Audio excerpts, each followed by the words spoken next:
Okay, we're rocking and rolling. This is lecture 15, touch, one of three. The first thing we're going to talk about here is Brown-Séquard syndrome, which at this point we should know pretty well.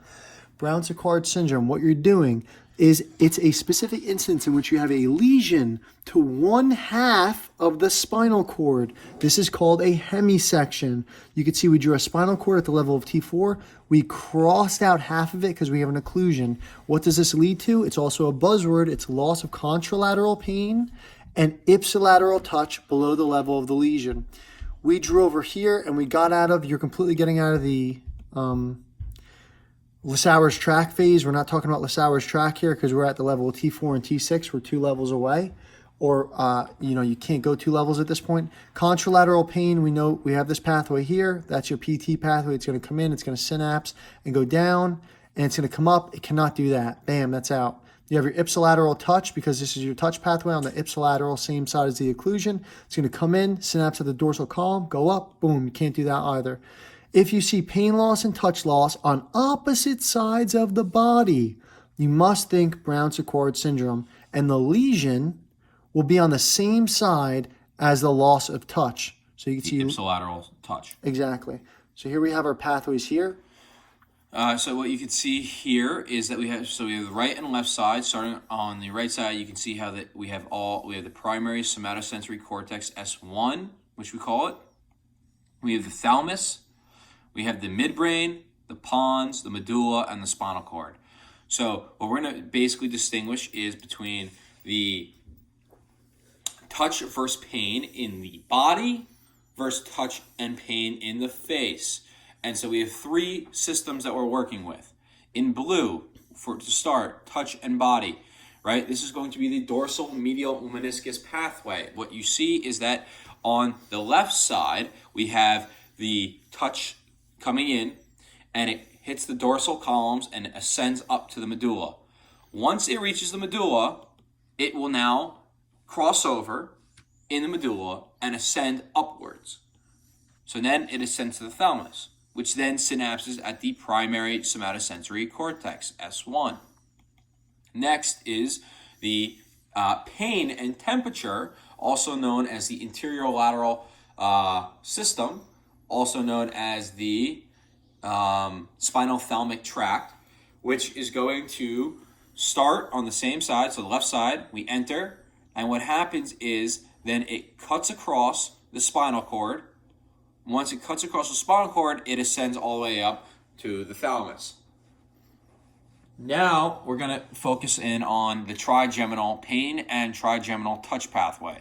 So to start, we'll look at trigeminal touch since we just did that first for the body. So what you see is that it actually starts in the pons, which is different than the spinal cord, where the body's entering from. But for the face, it enters at the pons for either touch or pain. It enters the pons and cuts directly across the pons and ascends to the thalamus to the S1 cortex.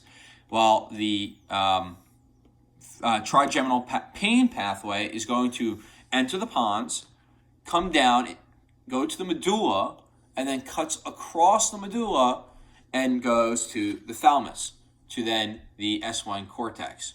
So the biggest difference between the trigeminal is that the pain, it's painful to do dips. So pain pathway is going to dip down from the pons into the medulla, as you can see. And so this is why you have to be careful when you talk about the occlusions that we mentioned earlier, because it's able to go like Wallenberg syndrome, for example. It goes into the medulla, so you have to be careful that the pain pathway in the face is going to be occluded on the ipsilateral side. Yes, definitely important, and it's also important to note that whenever things are coming from the body, they'll be coming from the spinal cord. Obviously, whenever they're coming from the face, they come from above the level of the spinal cord. And then if you have some kind of lesion, like here, we actually drew a lesion here. It says contralateral sensory loss. When you have a lesion up top, then it's going to have to do with not only the face, but also the body. And you could see that at the level above the spinal cord, once you get into the medulla region, everything has gone contralateral. So everything's on the opposite side, right? The touch The pain from your face, both are contralateral at the level of the medulla. The touch and pain from your body are both contralateral at the level of the medulla. They all cross over. So once you get up here to the primary sensory cortex, if you do have an occlusion, you know it's going to be in reference to the opposite side of your body, right? Here we're going to go down. We're going to talk specifically about the primary somatosensory cortex, which is AKA S1, AKA the post-central gyrus. Has to do with somatosensory things. It's located in the parietal lobe, and it contains something referred to as tactile cortical areas.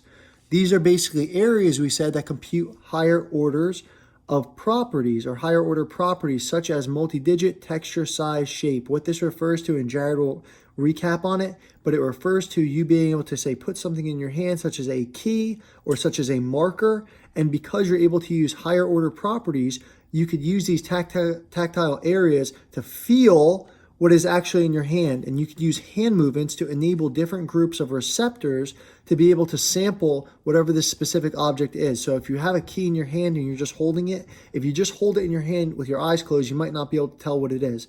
However, if you start rolling it around your fingers and using it and holding it in your hand, even if it's your eyes are closed, you'd be able to tell hopefully that it's a key. So that allows you to use higher order receptors. Do you want to add anything to that?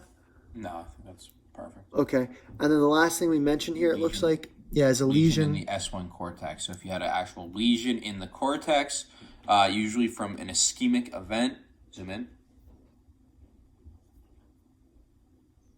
it causes contralateral sensory loss. So this means you're going to lose everything, right? And we know it's contralateral because, as Darius said, everything past the medulla is contralateral.